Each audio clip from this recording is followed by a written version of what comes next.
तपाईँहरू बस्नु भएको छ नि, त्यो टलीको कहिले विश्वास हुँदैन नि वास्तवमा, हो कि होइन? टली पल्टिने इन्जिन चाहिँ नपल्टिने छ नि, होइन?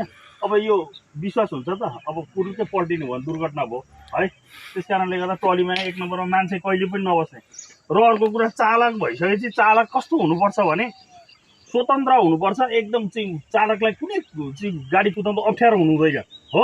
अप्ठ्यारो भयो भने दुर्घटना हुने जोखिम सम्भावना बढ्यो। अब यो झलर मल्लर योहरू छ नि, यो तपाईँलाई यो लाउँदा र यो नहुँदामा अलिकति फरक पाउनुहुन्छ नि गाडी कुदाउँदा, हो? फरक छ नि।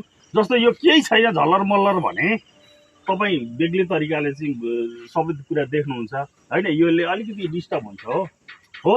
त्यस कारणले गर्दा यो सबै चाहिँ निकाल्नु एकदमै राम्रो हुन्छ है। यो चाहिँ निकाल्नु भयो भने तपाईँ पनि बस्नुहुन्छ र यो अरू चाहिँ यहाँ सडक प्रयोग गर्ने पनि बस्नुहुन्छ होइन। तपाईँको सानो लापरवाहीले चाहिँ निर्दोष मान्छेको ज्यान जान सक्छ, बुझ्नुभयो नि होइन?